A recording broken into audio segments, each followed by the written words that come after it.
Hi, my name is Alyssa Kelly, or Allie as I like to go by. I am currently working towards a career in childhood education. I am going through my fertility journeys now to become a parent, and I am a nanny. So I also work as a supervisor at Starbucks, which is allowing me to go to school. Come on, guys. So I'm going to go over my new learning first here.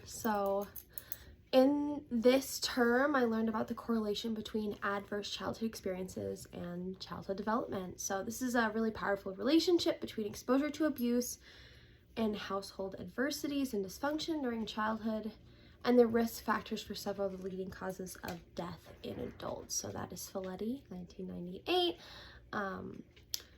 As a person with a really high ACE score, learning about the ways to counteract the effects and not continue the cycle was really vital in my healing and future parental journey. Not just as a future educator, but as a parent, knowing how to break those cycles. A really valuable tool for that was listening to the podcast with Dr. Nadine Burke-Harris, as well as her TED Talk and further research from her, going through the research information with Folletti, and really just looking at all of those statistics. Like it's jarring to see where I could have been versus where I am, and the choices that I make every day to kind of end that cycle and how I plan to end it for my future children, as well as my education career. Ending that cycle is going to be beneficial for when I'm a teacher, and I also know what to look for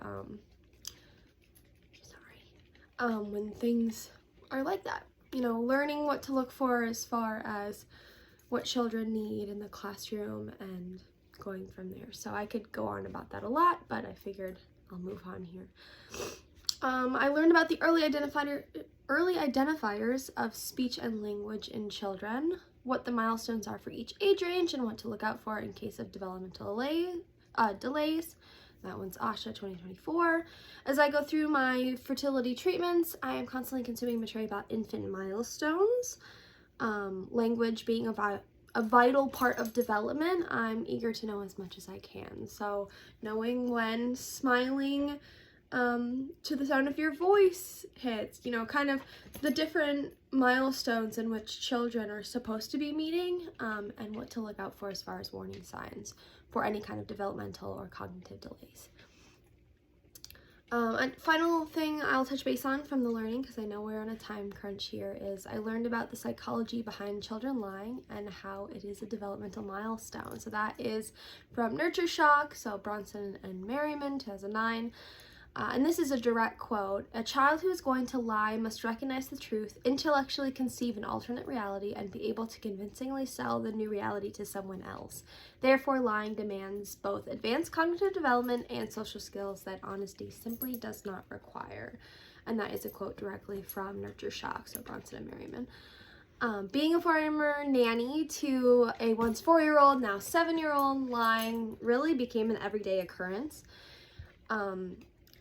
And I hadn't really developed an understanding for it. It was something that I had found a lot of frustration with. I'm like, why are you doing this? Like, you don't have to lie. But now knowing, a lot of the psychology behind it, and, obviously there's self-preservation, but also wanting to foster that relationship with your parent.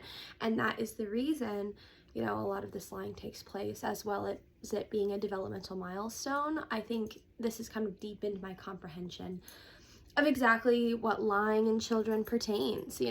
For me, it allows me to be less frustrated and more, what are we gonna do? One point I really like to bring up is the comparison between The Boy Who Cried Wolf and George Washington and the Cherry Tree, and kind of what that looks like to a child. Like, you're being punished and this is why it's wrong to lie, versus I want you to tell the truth and this is why, and kind of the comparison in social behavior because of that.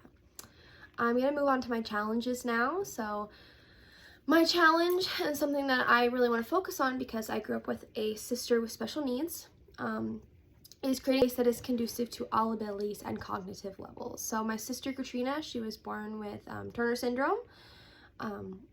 She is cognitively and physically a little behind, but you know, she was able to get everything that she needed to thrive, and I think that was a lot due to our advocacy for her. So I want to overcome the challenge of not creating, I'm sorry, I'm going to rewind here. I aim to create an educational environment that is geared towards inclusion for all students. So to overcome that challenge, I will have to work along with my future school resources to ensure that all needs are being met. I plan on furthering my education regarding disability and inclusion, and really just furthering my knowledge and my ability to make this a safe, welcome, and inclusive place. So that is a challenge and a goal for myself going forward into my educational career. A secondary challenge regarding my personal adverse childhood experience score. As somebody who scores between a 9 and a 10, this is a lot. And I have, as well as the stuff that I have done in the prior to heal and to work through these things, it is something that I have to work through more so forward, and this term really brought that to light for me. My goal is to end my generational cycle of adversity. I know a lot of what I had accrued came from my mother and my mother's mother and so forth. While this is mainly pertains to my own children and my own future family, I feel that the healing and honing in on growth could be of benefit to my educational career as well. I want to be a healthy, happy, and functioning person. I want to be better with my self-regulation.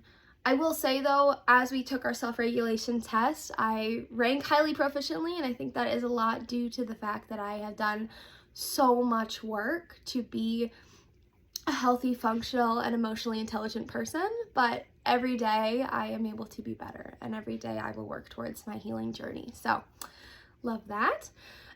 Moving on to my future here. So, as I previously stated, I'm undergoing fertility treatments and will be entering parenthood very soon, if all things line up the way that I hope that they do. As a future parent and as an educator, as well as a current nanny, I don't want to forget that, every bit of childhood and adolescent development knowledge is vital for my future life goals. I plan to utilize the information given to me to refine my parental knowledge, improve my teaching ability, and nurture the children that I am currently nannying. I want to finish here with my commitments, and then I'll follow through with my conclusion here. But I am committed to reading further into childhood development and refining my regulation skills as I enter these new chapters of my life. I have a long to-be-read TBR list that has extensive information on cognitive and emotional development and intelligence. Some of these include, that are in my library over there, you can't see it, but is The Whole Brain Child, Drama-Free Discipline, those are the same author, Raising Good Humans, and I have a plethora more, but those are some of the my top on the list. I have also just begun my college career, and I have no plans on stopping as I am entering my education career field. I'm really looking forward to what this brings for me. So, conclusion, I am Melissa, or Allie. This is Poppy. She's joined us for this whole thing. I have learned a plethora of information as far as child's physical, emotional, and cognitive development. My challenges are to create an inclusive classroom space and also overcome my adversities. And my commitment is to furthering my education so that I may be the best parent and educator in the future. So thank you all so much. I'm really grateful that I took this class. I think it was a very, very important class for me to take, and I am just grateful to be here. You have a beautiful day.